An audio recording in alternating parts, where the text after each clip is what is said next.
Bismillahirrahmanirrahim and Assalamu alaikum. I am Dr. Maida Mir and I am Assistant Professor in Department of Anatomy. Today our topic of discussion is deep cervical fascia. Deep cervical fascia is also called the fascia coeli or the Cooley's fascia. The deep cervical fascia consists of the loose areolar tissue, the muscles, vessels and the viscera of the neck. It has four layers: the investing layer, the pretracheal, the prevertebral and the carotid sheath. We are going to start the first layer of the deep fascia, which is the investing layer. The investing fascia is attached to the ligamentum nuchae. This is ligamentum nuchae, which is attached with the external occipital protuberance. Then this fascia splits and it encloses the two muscles.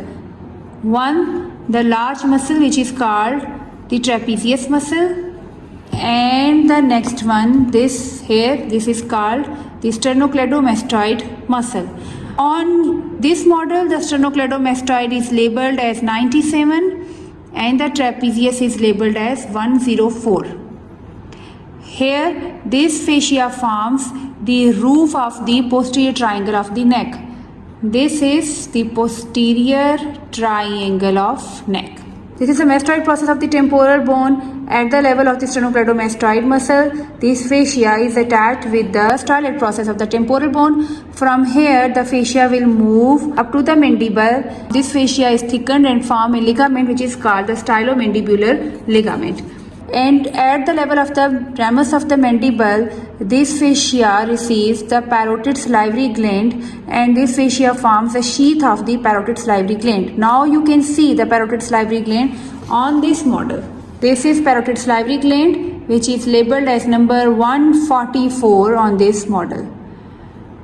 Then it is attached at the lower border of the mandible and here it receives again a gland which is called the submandibular salivary gland. So from here, the investing layer moves at the whole lower border of the mandible and then it will move on the other side, and again on the other side it will receive the submandibular salivary gland and then the parotid gland and the same structures which I told before. So it encircles the whole neck from the one side to the other side, and this is the upper limit of the investing layer of the deep fascia. Now the inferior limit of the investing layer of the deep fascia.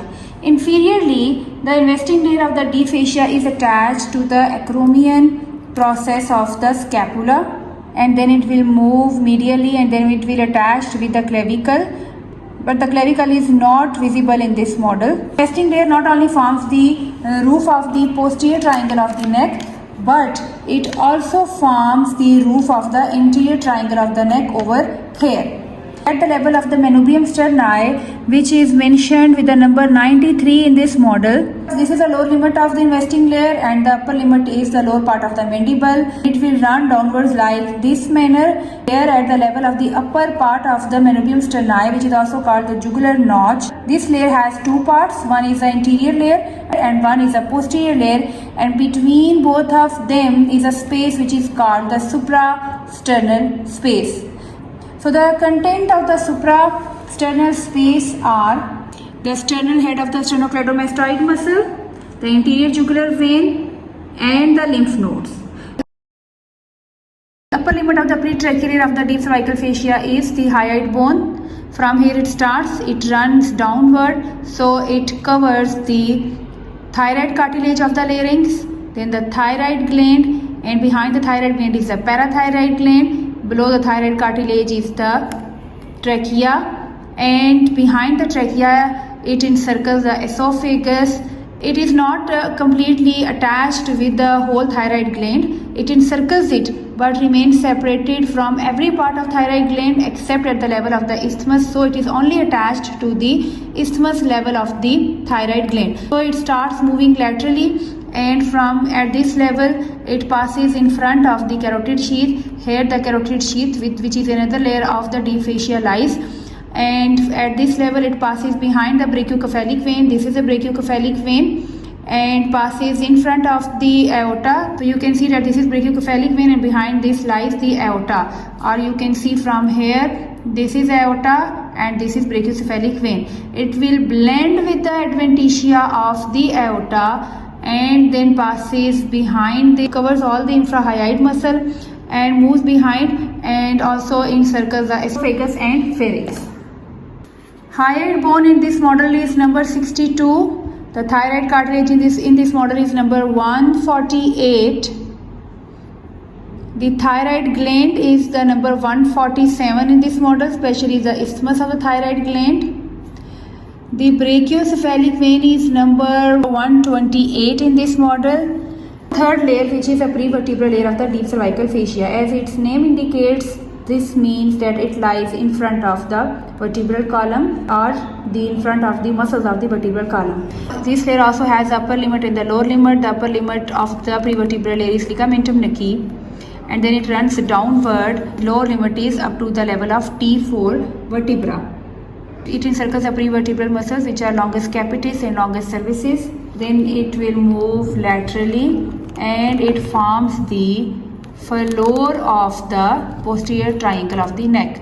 As we have already done, that the roof of the posterior triangle of the neck is formed by the investing layer of the deep fascia, and the floor is formed by the prevertebral layer of the deep fascia.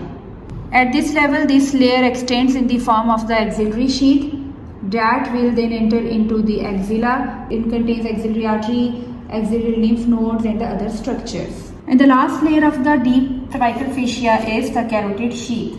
The upper limit of the carotid sheath is at the base of the skull, and this is at the level of the carotid canal and at the level of the jugular foramen. So at both these sides the carotid sheath is attached.